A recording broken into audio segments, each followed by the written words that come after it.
Olá, meus irmãos, como estão? Eu espero que estejam gostando das nossas aulas de panorama bíblico. O intuito é que a gente possa crescer cada vez mais no conhecimento, tendo uma visão geral e panorâmica de cada um dos livros que a gente tem estudado.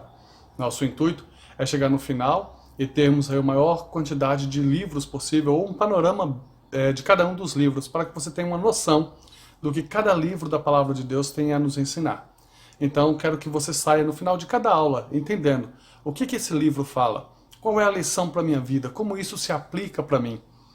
Então, não perca as lições. Se você não viu ainda os materiais que nós já produzimos, se você ainda não viu os outros panoramas, vai lá, entre no nosso site, no nosso YouTube, no nosso canal do YouTube, veja lá as lições, estão lá na Escola Bíblica Discipuladora, né, uma playlist que nós temos só para isso. Só para este material. Então entre lá, você verá, entre todos os materiais que nós temos no nosso canal, nós temos as devocionais, e nós temos os cultos, e nós temos também a Escola Bíblica Discipuladora. E o material da Escola Bíblica Discipuladora é esse, Panorama Bíblico, e nós estamos trabalhando agora Velho Testamento, de Gênesis a Cantares, a primeira parte, depois vamos seguindo até chegarmos em toda a Bíblia. A nossa intenção é termos o panorama bíblico de cada um dos livros da Bíblia.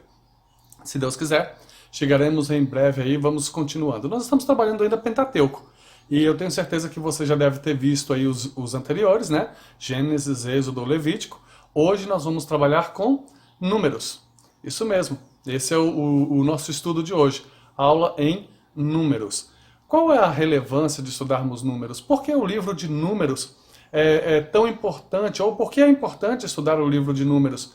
Porque é importante saber o que está acontecendo em Números. O que é importante de saber? Às vezes a gente pensa que estudar Números é estudar somente genealogias intermináveis, contagens intermináveis, até porque parece que a ideia de Números é isso, né? Contar quantas pessoas tinham.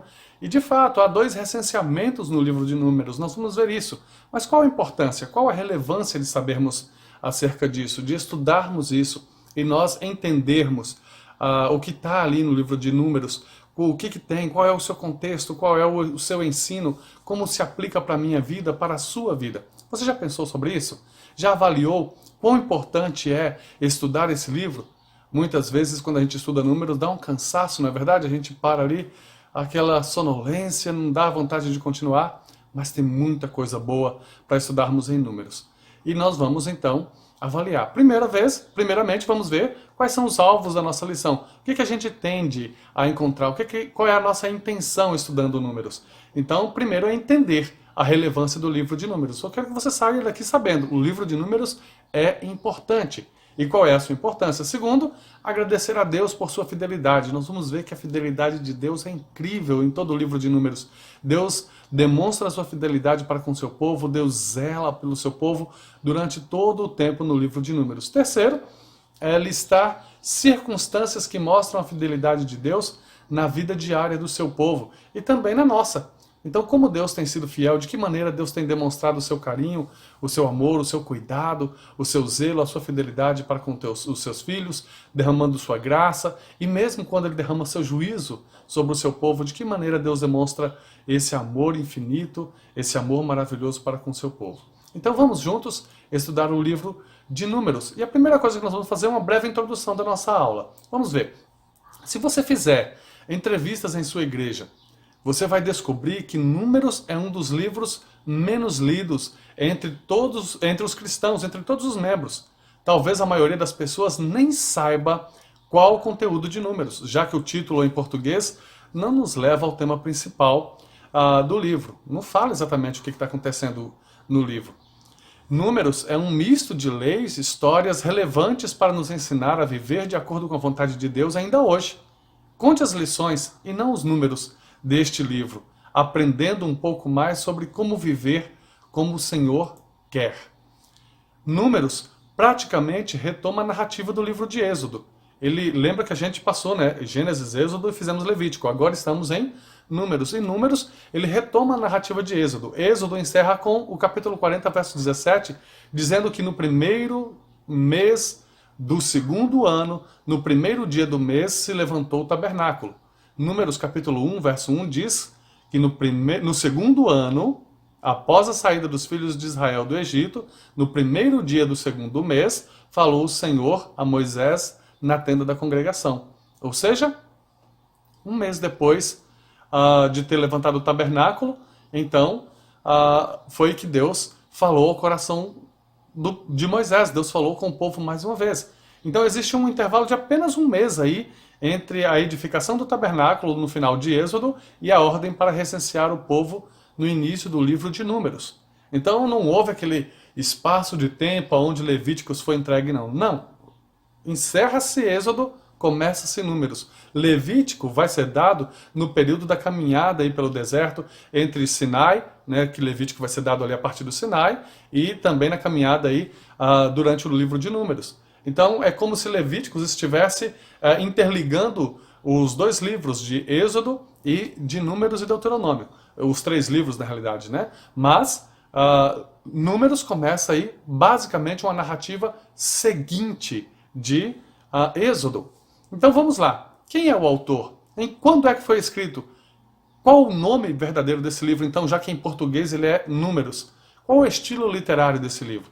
Anteriormente, tratamos que todo o Pentateuco, ou seja, os 5 livros da lei, né, Pent, que significa 5, Teuco, que significa livros, foram escritos por Moisés. De modo geral, não há divergência em relação a isso. Né, o entendimento de que Moisés teria escrito o livro de Números na peregrinação pelo deserto. Provavelmente, depois de Cades Barneia, na planície lá de Moabe, já quase que chegando no final da viagem.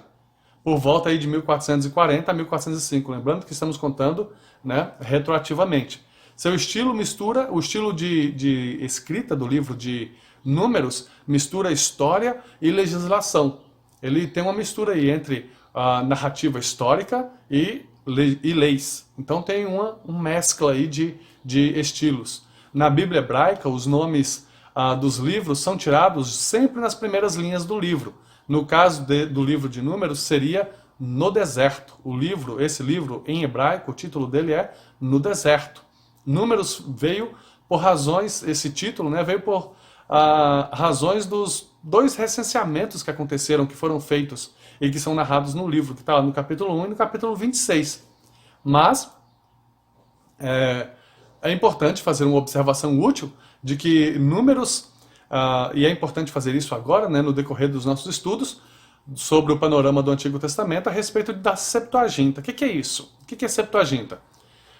Este livro, como todos os outros, receberam seus nomes, ou seja, o livro de Números, como todos os outros livros, receberam seus nomes quando um grupo de 70 judeus alexandrinos, no século III a.C., fizeram uma tradução das escrituras do Antigo Testamento para o grego.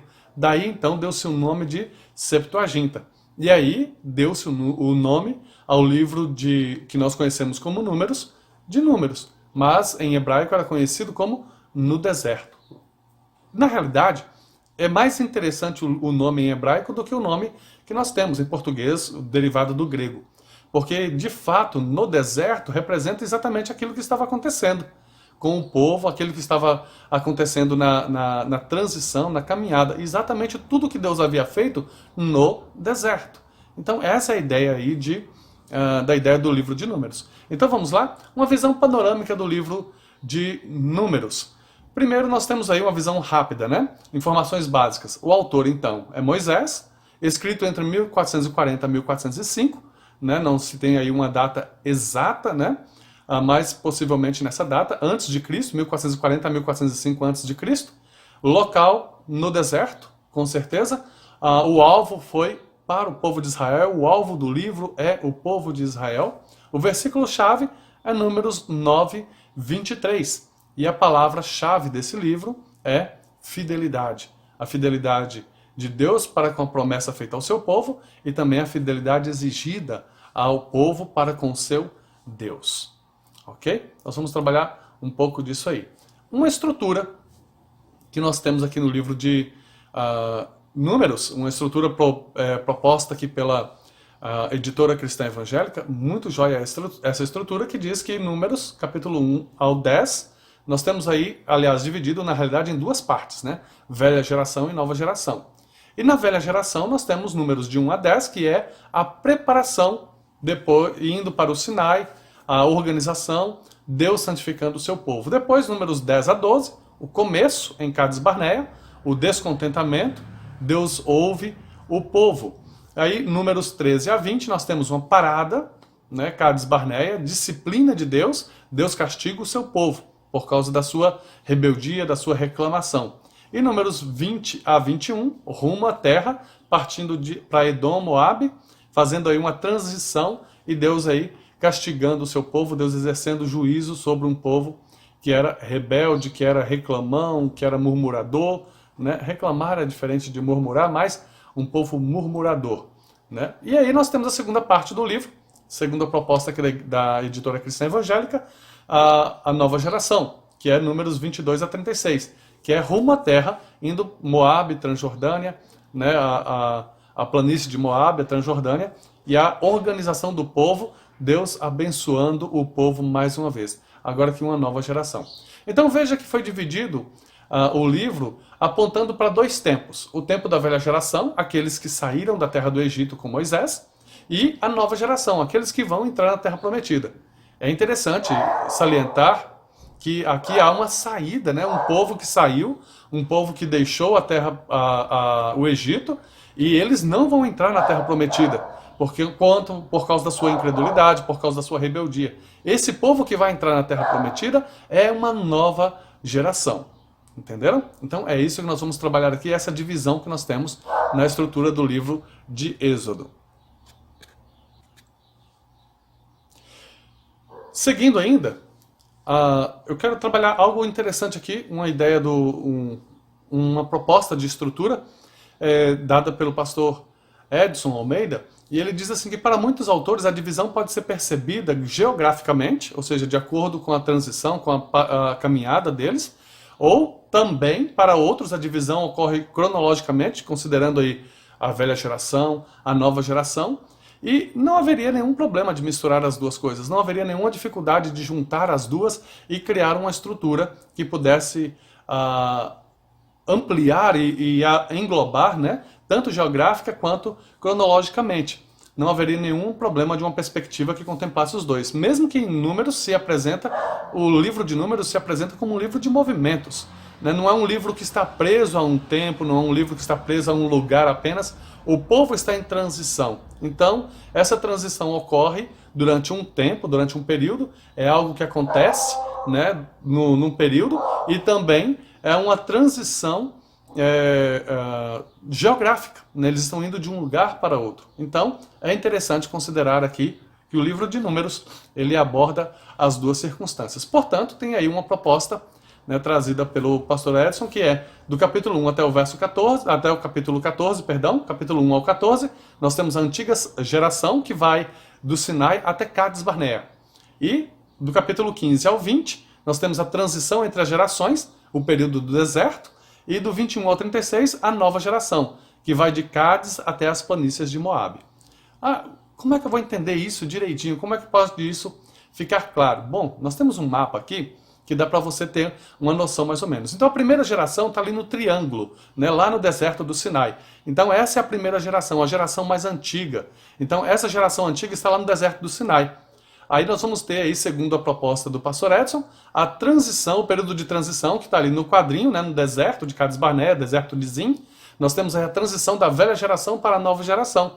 E a nova geração, que é a terceira parte do livro, está ali no deserto aliás, na planície de Moabe, que está no círculo, né? Se você olhar aí na imagem, nós temos aí o triângulo, representando a primeira geração, onde estava, e o quadrado aí representando a transição, que está lá no deserto de Zin, em Cades Barneia, e a nova geração na planície de Moabe, que é representada aí pelo círculo. Então essa é mais ou menos uma ideia, né, mapeada do livro de Êxodo, né, considerando a cronologia e também a geografia.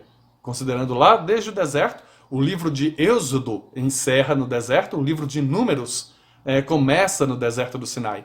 O livro de Êxodo encerra no deserto do Sinai, lá no Monte Sinai, e o livro de Números começa ali. Então, a partir dali, começa a história. Velha geração, começando do deserto do Sinai, indo até a Cades Barneia. Ali há uma mistura, né? Há uma transição da velha para a nova geração, e dali sai para a nova geração que vai encerrar, saindo de Cádiz, indo para Moabe, e encerrando na planície de Moabe, próximo da entrada da Terra Prometida. Ok? Vamos seguir então? Uma visão panorâmica do livro, grande ideia do livro de Números. Né? Vamos ver. Uma proposta para a grande ideia do livro é: o Senhor demonstra fidelidade preservando os israelitas, punindo uma geração, mas levando outra que veria cumpridas as promessas que ele tinha feito a Abraão. Essa é uma grande ideia que eu achei linda e muito legal para o livro de Êxodo. É uma grande ideia muito boa. Né? Uma outra grande ideia do pastor Edson: a incredulidade e rebeldia contra a liderança estabelecida por Deus retarda, mas não anula a preparação de Israel como nação escolhida. Né? De fato, o tempo todo Deus está fazendo isso. Né? Ali tem a minha grande ideia, né, que eu coloquei no finalzinho aí: o Senhor demonstra seu juízo contra uma geração rebelde e graça ao preservar e preparar seu povo para desfrutar da promessa feita a Abraão, por meio de uma nova geração, obviamente. Então, Deus está continuamente cuidando, zelando, demonstrando a sua fidelidade, seu juízo e sua graça sobre um povo, o juízo sobre um povo infiel, impenitente, um povo rebelde, mas graça sobre um povo sobre o seu povo, mostrando que as suas promessas serão cumpridas. Deus não deixa de cumprir a sua promessa. Ok? Vamos lá? Alguns destaques para o livro de Números. Há 2 blocos de textos que devem ser destacados neste livro: as murmurações de Israel e as pragas de Balaão. Eles têm em comum a demonstração da fidelidade de Deus, preservando e cumprindo sua promessa ao povo, ao discipliná-lo e livrá-lo dos inimigos. Ou seja, juízo e graça, disciplina e livramento. Isso é o tempo todo o que Deus faz em relação ao livro de Números. Por exemplo, vamos lá, as murmurações de Israel. Há vários episódios de murmurações do povo de Israel para com Deus no livro de Números. Nós vamos ver isso acontecendo muitas vezes. O povo murmurando inúmeras vezes para com Deus. Todos nos levam a uma conclusão inevitável. Quer ser abençoado por Deus? Evite a murmuração.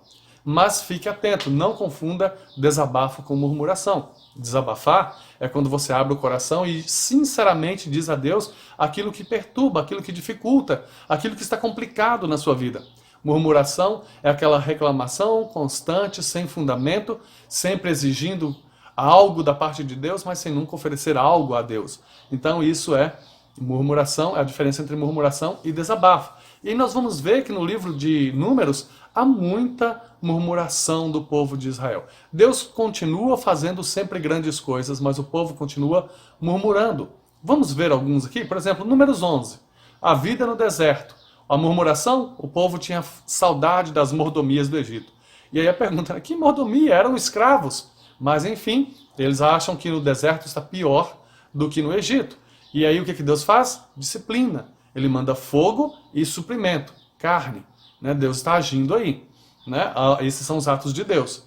Números 12, Moisés se casa. Murmuração de Arão e Miriam. Eles murmuram contra Moisés. Deus disciplina, o juízo de Deus, que ainda assim é uma demonstração de graça. Números 13, os espias olham a terra. A murmuração do povo: vamos ser devorados, esse povo é muito grande, são como gafanhotos, é um povo valente, não sei o quê. Eles começam a murmurar. E atos de Deus? Deus pune a incredulidade e age de acordo com a fé dos que creram. Deus faz isso. É juízo e graça. É Deus demonstrando juízo e graça. Isso é a fidelidade de Deus para com seu povo. Não vamos confundir fidelidade de Deus com Ele sempre fazendo coisas boas, ali sempre nos dando tudo o que quer, o que nós queremos, né, na realidade. Porque fidelidade não é isso. Fidelidade significa zelo constante de Deus. Então Deus é fiel para com seu povo, mas em meio à sua fidelidade Ele executa juízo e graça para com os seus. Outras coisas, Números 14, nós temos a reação ao relato, quando o relato vem, né, sobre a terra prometida, sobre a terra, sobre os espias, né, da terra, eles vêm com as notícias e o povo, era melhor ter morrido no Egito, podíamos ter ficado lá, saímos do Egito para morrer aqui. Aí Deus pune o povo e livra Josué e Caleb da insensatez dos incrédulos, né? Números 16, a rebelião à liderança de Moisés e Arão, né? Quando o povo se levanta contra Moisés, se levanta contra Arão, por não concordarem com a liderança deles, por não quererem a liderança deles. Então murmuram, quem são vocês para se colocarem acima de nós? Né? Quem vocês pensam que são para se acharem maior do que nós? Né? E aí Deus pune os reclamadores, porque não foram eles que colocaram Moisés como líder, não foram eles que escolheram Moisés, mas foi Deus quem escolheu Moisés. Então eles não podiam, levantando-se contra Moisés, estavam levantando-se contra uma liderança instituída por Deus. Então Deus pune os reclamadores com morte. Isso é juízo. Outro destaque do livro, nós temos as pragas de Balaão. Veja como Deus é fiel. Balaão, falso profeta, foi contratado pelos povos que habitavam em Canaã para impedir o avanço dos israelitas na terra. Mas Deus transformou o que seria mandinga, né? uma feitiçaria aí da parte de Balaão, né? uma palavra de maldição contra o povo. Deus transforma isso numa reafirmação das promessas que havia feito ao patriarca da nação e estava a ponto de cumpri-las aos seus descendentes. Onde é que a gente vê isso?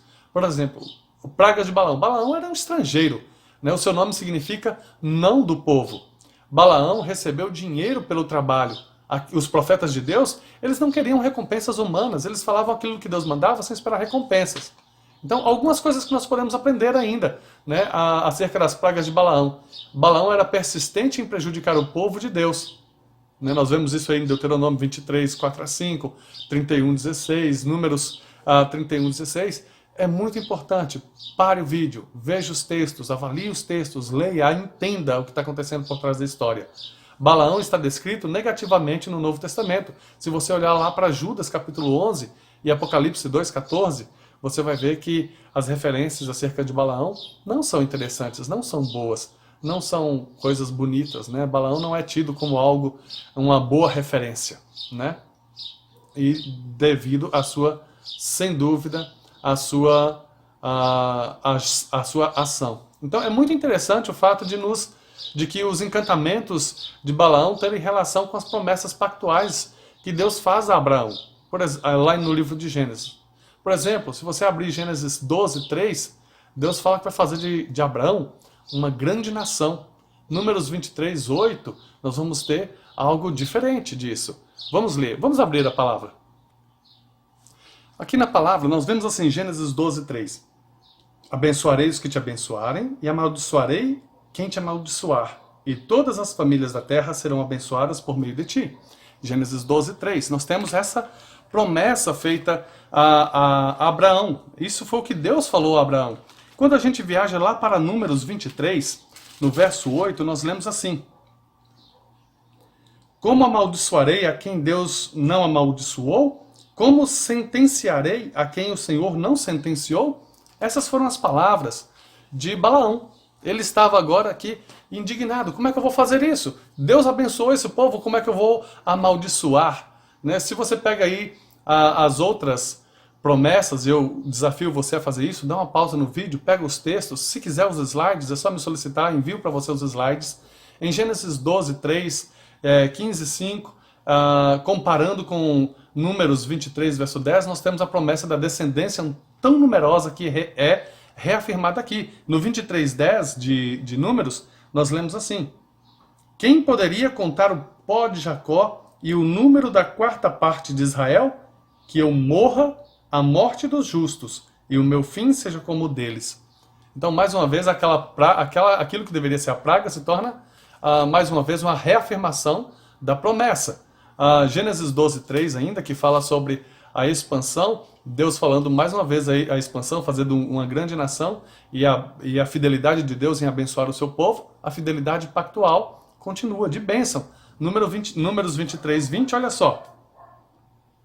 Recebi uma ordem para abençoar, pois ele abençoou, e não posso revogar a bênção. Abençoarei a quem te abençoar, e amaldiçoarei a quem te amaldiçoar. Então, isso é o que o Senhor está falando acerca, esses são os destaques das palavras de Balaão. Mas é muito interessante que você leia, que você faça uma comparação. Não vou ler todos aqui, mas aqui tem mais. Olha só, Gênesis 12, de 1 a 3, e Números 24, 3 a 8. Qual é a comparação? Terra e poderio real. Deus reafirma o propósito de dar terra ao povo, além de mostrar que, pela sua grandeza e influência, as famílias da terra seriam benditas. Gênesis 12, 3, comparado com Números 24, 9, fidelidade pactual de bênção. Deus está dizendo, eu vou abençoar o meu povo. Gênesis 12, 3, com Números 24, 17 a 19. A comparação entre os textos é uma alusão a um descendente, o Messias, vindo da bênção de Deus sobre todas as nações. Então, isso é o que nós vemos, é o que nós enxergamos aí nessa comparação, nesse ensino no livro desses destaques, né, do livro de Números, considerando aí Balaão, né, a sua atitude, né, a sua ação, as suas pragas que foram retornadas, foram transformadas em bênção, ele querendo praguejar contra o povo de Israel, e Deus dizendo, não, você não vai fazer isso, mas vai abençoar. E Deus transforma isso, as pragas ou as maldições, em bênção, porque Deus zela pelo seu povo de forma fiel. Algumas curiosidades no livro de Números. Por exemplo, o censo do livro os censos, né, os 2 censos no livro de Números serviram para propósitos militares. Então, esses censos, eles não tinham a finalidade de contar quanto tinha no povo, simplesmente, mas quantos homens capazes para a guerra tinha entre o povo. Quantos homens habilitados para a batalha. Então, o censo ele tinha essa finalidade, muito mais de fazer uma contagem de quantos homens preparados para a batalha havia, do que simplesmente uma contagem do povo, uma contagem geral. Êxodo descreve a saída dos israelitas do Egito, e o livro de Números regulamenta o calendário judaico. Então nós vamos ver aqui abaixo um resumo dos meses da Bíblia e sua correspondência aproximada ao calendário ocidental. Por exemplo, nós temos aí uma relação. Abib, Nisan, que tem a ver com abril, né? E tinha a festa da Páscoa entre os judeus. Ziv, mês de maio. Sivan, junho, que era o mês da festa dos Pentecostes. Tammuz, julho. Ab, agosto. Elul, setembro. Etanim, ou Tisri, outubro, né? Festa dos tabernáculos. Bu, tem um outro nome ali que é muito complicado de pronunciar, não vou nem tentar, né? Bu, que seria novembro. Kisleu, que seria para nós dezembro, que é a festa da dedicação. Tebet, que é janeiro. Shebat, que é fevereiro. E Adar, março, que tinha a festa de Purim. Então esses eram aí basicamente os calendários, né? Uma curiosidade só para você ter aí. E Números, ele meio que organiza esse calendário aí para o povo, ok? Outras curiosidades, apenas homens com mais de 20 anos de idade eram contados no censo. É claro, se era um censo militar para contar homens para batalhas, então somente homens com mais de 20 anos eram contados. Os com menos de 20 anos não eram contados, as mulheres também não eram contadas, né? Eles não eram colocados para a batalha. Números é o maior livro do Pentateuco, não considerando números de capítulos, mas em extensão. Né? Dentre os 5 livros, ele é o maior livro. A bênção araônica, ou seja, o capítulo 6, versos 22 a 27, é um dos textos mais citados em cultos judaicos cristãos. Entre os nossos cultos cristãos, é um dos textos mais citados.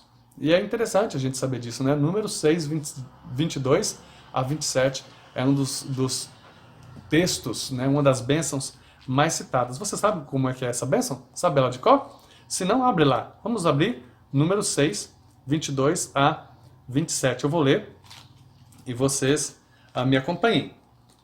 O Senhor disse a Moisés: Fala a Arão e a seus filhos, assim abençoarei os israelitas. O Senhor te abençoe e te guarde.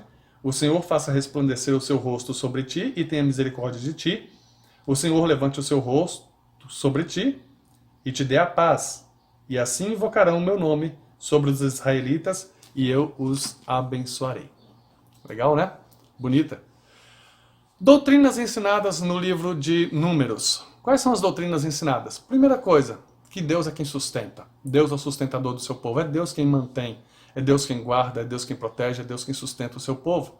Apesar da desobediência e da murmuração, Deus sustentou os israelitas durante todo o tempo no deserto. Nunca lhes faltou nada. As bênçãos do Senhor sobre nós não são frutos de nosso merecimento, mas sim da graça que Ele dispensa sobre sua sabedoria, conforme sua sabedoria perfeita. Então, Deus exerce juízo e graça. E tudo isso é o Deus sustentador, fiel sustentador do seu povo. Outra doutrina que nós aprendemos, outra doutrina que nós temos no livro de Números, que Deus chama cada geração à consagração e ao serviço. Deus fez isso com a primeira geração lá no Monte Sinai, e Deus faz isso agora de novo com essa nova geração lá na planície de Moabe. Números é o paradigma de como o Senhor trata continuamente com o seu povo eleito, de geração em geração, preservando sua fidelidade até concretizar da salvação no Novo Testamento. Então Deus está continuamente cuidando do seu povo. Quais são os principais ensinos para a nossa vida no livro de Números? 1. Rebelião humana pode retardar o plano de Deus, mas nunca anulá-los. Não há nada que você possa fazer para impedir o agir de Deus. Aquilo que Deus deseja fazer, Ele vai fazer. Embora a incredulidade seja prejudicial, Deus continua no propósito de estabelecer a nação do pacto. Deus continua buscando um povo para si, e Ele o fará. Ele não voltará atrás, embora a incredulidade seja grandemente prejudicial, Deus não vai deixar de fazer a sua vontade. A incredulidade, a rebelião, a murmuração desencadeiam a ira e a disciplina de Deus, mesmo contra seu povo em formação.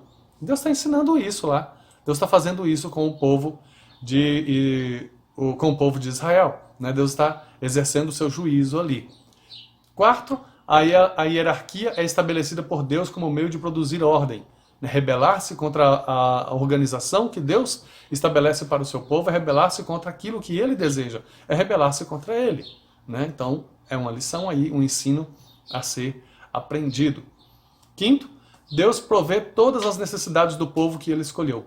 Ele nunca vai deixar faltar. O seu povo recebe os cuidados de Deus, a bênção de Deus, o zelo de Deus. Ele zela pelos que são seus, Ele não abandona os que são seus. E 6, a santidade é fundamental para o povo escolhido. Deus requer santidade dos seus. Ele deseja que os seus vivam uma vida de santidade. É isso que Ele espera de mim e de você também nos nossos dias.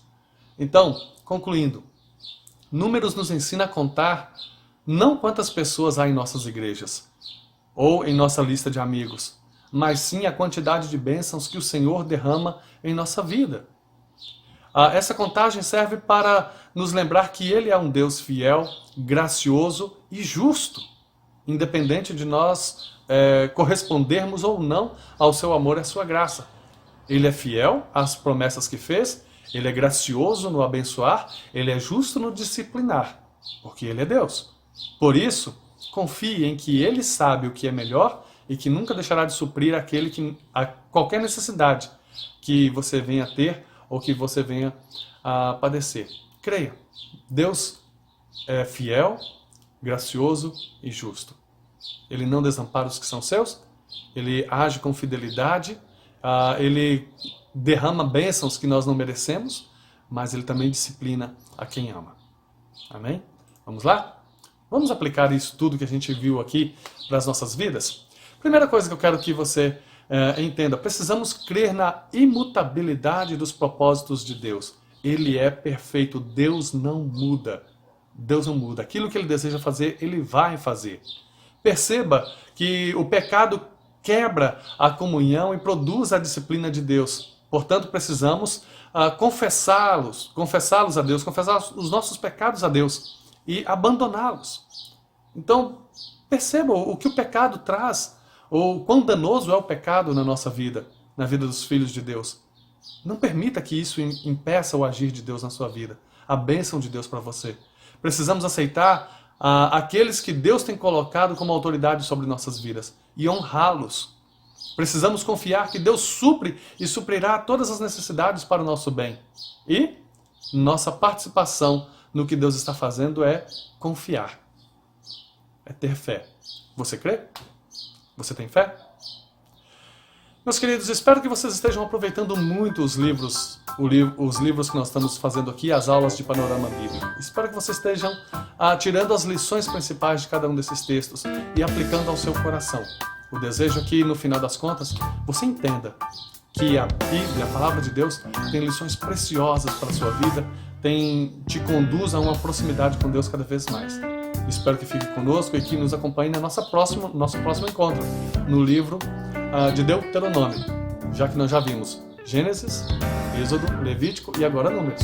Domingo que vem encerramos o Pentateuco com Deuteronômio. Deus abençoe a sua vida e espero mesmo que você esteja conosco nos nossos próximos encontros. Ok? Deus abençoe e até a próxima. Bons estudos! Mais uma vez digo, se precisar dos slides, conte conosco. Se precisar parar o vídeo para anotar os versículos, pare, mas estude com profundidade o texto. Não faça simplesmente de forma superficial. Ok? Aprofunde aí o seu conhecimento para a glória de Deus. Que Deus te abençoe e esperamos você no nosso próximo encontro. Até mais!